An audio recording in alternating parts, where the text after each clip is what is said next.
My soon-to-be husband wanted me to adopt his ex's child out of sympathy. When I refused, he showed his true colors, so I left. Now, he's blowing up my phone, begging me to give him one last chance. I, 33 female, about 2 years ago, I met my fiancé, a warm, outgoing man who I thought was my perfect counterpart. He was quick-witted, social and filled the room with energy. At least, that's how he appeared at first. Early on, I learned he had a 5-year-old child from a previous relationship. His ex had left the picture soon after the baby was born, providing no support, financial or otherwise.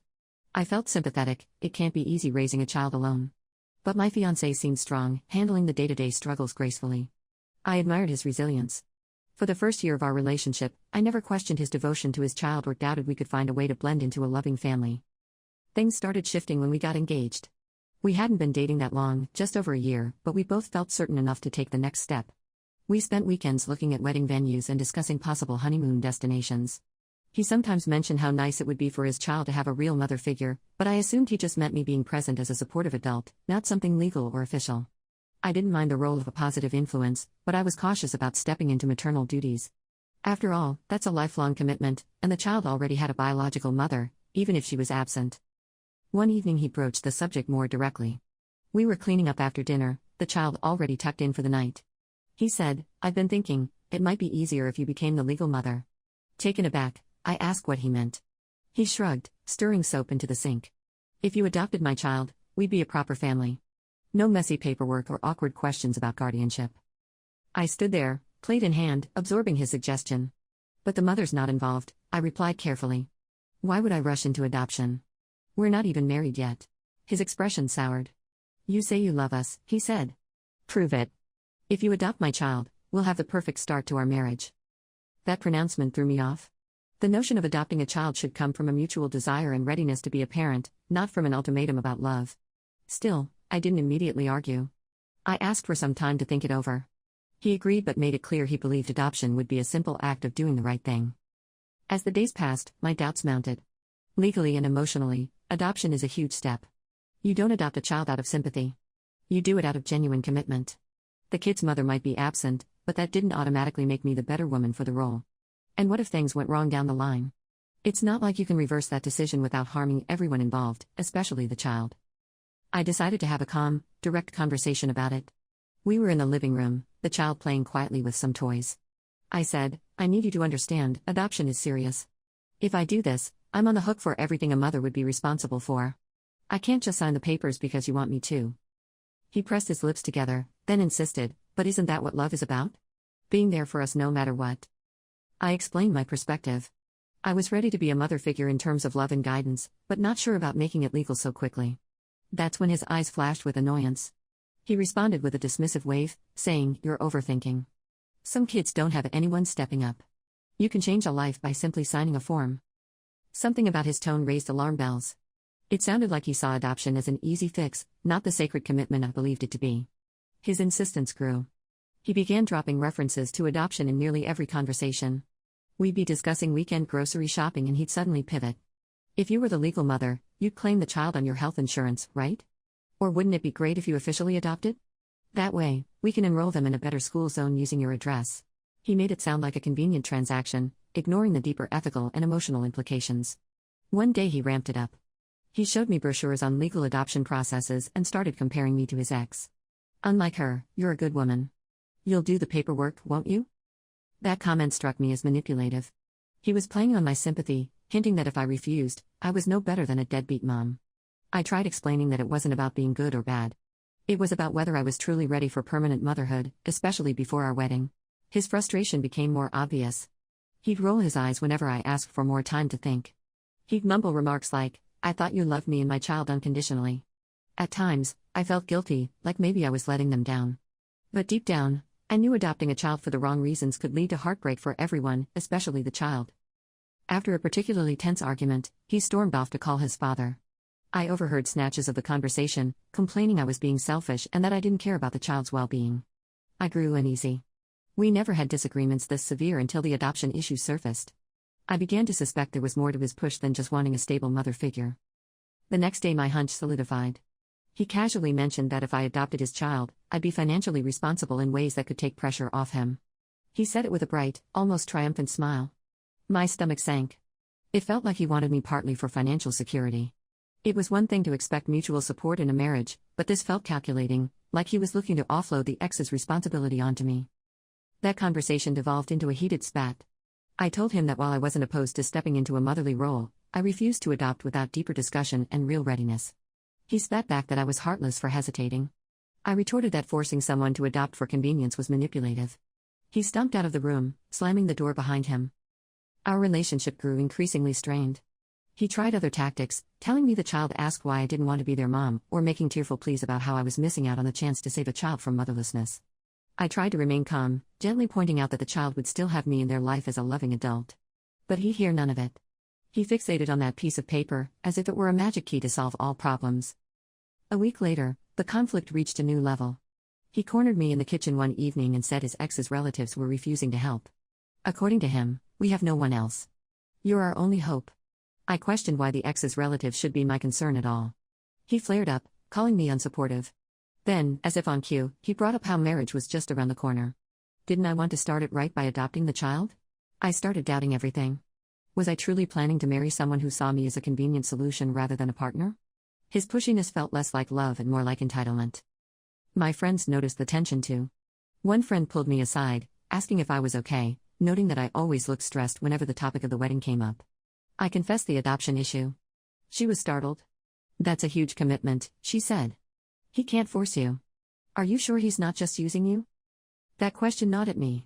The harsh reality started to crystallize. Maybe he wasn't the supportive, caring partner I believed him to be. Instead, he seemed fixated on forcing me into legal motherhood. I decided to get a clearer picture of the financial ramifications, consulting a lawyer friend in confidence. What I learned was alarming. If I adopted his child and later we divorced, I'd still be legally on the hook for child support, potentially for years. Hearing that, I realized his sweet talk about love might be masking a desire for guaranteed security. The next confrontation came soon after. I was sitting in the living room, going over some work emails, when he plopped down next to me, face set in determination. He launched into a speech about how his child deserves a proper mother and how real women step up without hesitation. Then he delivered the kicker: if you won't adopt, maybe we shouldn't marry at all. My pulse quickened. This felt like an ultimatum: adopt or lose the relationship. I calmly responded, you're turning this into a threat. Marriage and adoption are separate issues. I want to marry you, but I'm not ready for that legal step with your child. He glared, calling me cowardly and accusing me of wanting the benefits of a family without the responsibilities.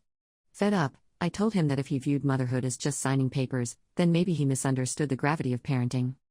He snapped back, you're leaving me and my child high and dry, just like my ex did. That stung. Comparing me to the woman who abandoned them was low, given how much I tried to help. The conversation spiraled, voices raised, tears on his side, frustration on mine. Finally, he stormed off, shouting that he needed a real partner, not a pretender. Over the next few days, I tried to keep the peace for the child's sake. But behind closed doors, our arguments intensified. His entitlement soared. He accused me of being heartless each time I said, not yet, or I need more time. He refused to acknowledge that adopting a child who wasn't mine would change my entire life. He didn't care how big a leap it was, he wanted it done on his schedule. His tactics escalated into dirty tricks. One evening, he deliberately invited a family friend over, a local pastor, who began lecturing me about the moral duty of motherhood. That friend tried to guilt-trip me, saying, love means accepting all burdens. I was stunned. He turned our personal matter into a public shaming session. I quietly ended that conversation, but the wedge between us grew deeper. Behind the scenes, he was also reaching out to my family, spinning a tale of how I was rejecting his child. My father called, confused, asking if I really planned to marry a man but refused to take on his child. I had to explain the full story, that I was willing to help and care, but not sign legal documents under pressure.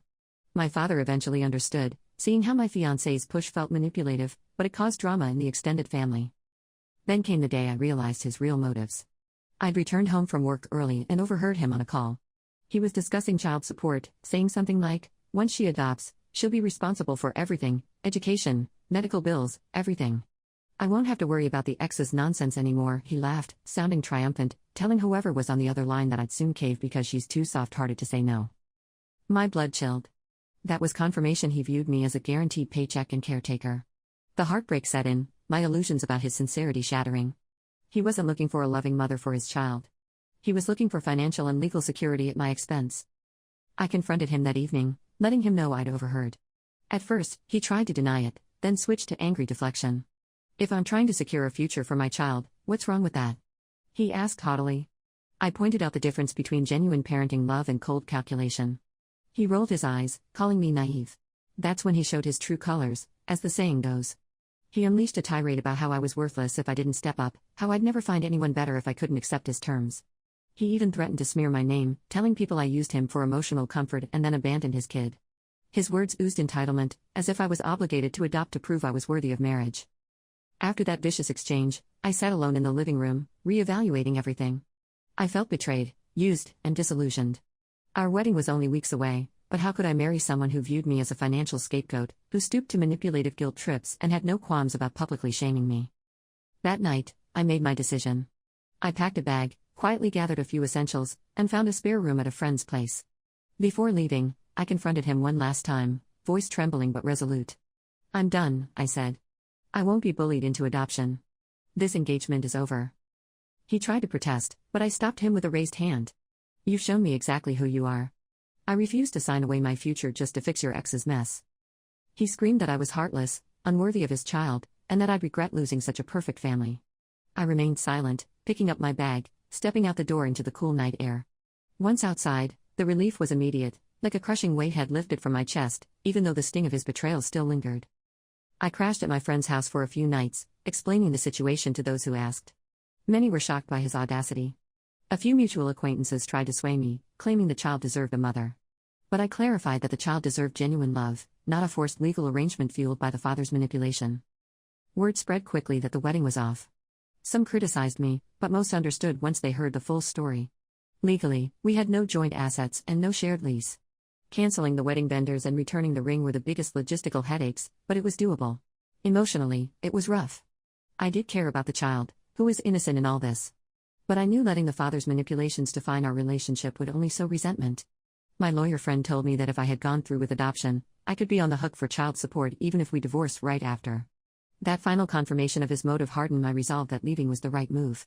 In the aftermath, he tried a final round of sabotage, posting on social media about how I destroyed his family's chance at happiness. He claimed I used him and his child for emotional gain. I didn't bother responding. I blocked him and moved on. People who mattered knew the truth. He even attempted to stir up drama with my relatives, but by then they'd heard my side. Eventually, I found an apartment of my own, focusing on rebuilding my life and recovering from the whirlwind of drama. Now looking back, I see how close I came to making a life-altering mistake. If I'd given in to his constant guilt trips, I would have adopted that child under false pretenses, chaining myself to a manipulative partner. That wouldn't have been fair to me or to the child. So am I wrong for refusing to adopt his ex's child out of sympathy? No. Adoption is about genuine love and readiness, not a transaction to relieve someone else's burden. The fact that he revealed his true colors, entitlement and willingness to bully me, proved this engagement was doomed. I'm sad it ended this way, particularly for his child. But I can't let pity or fear tie me into a future I know will be built on manipulation, not love. We all deserve real devotion and honesty in a family. When that's absent, when someone demands a permanent legal tie purely for their own advantage, walking away might be the only way to protect yourself. I made that choice, and while it was painful, I have no regrets. Life is too short to sign yourself into a trap disguised as sympathy. If that makes me the villain in his story, so be it. I choose freedom over a lifetime of regret. Make sure to like and subscribe.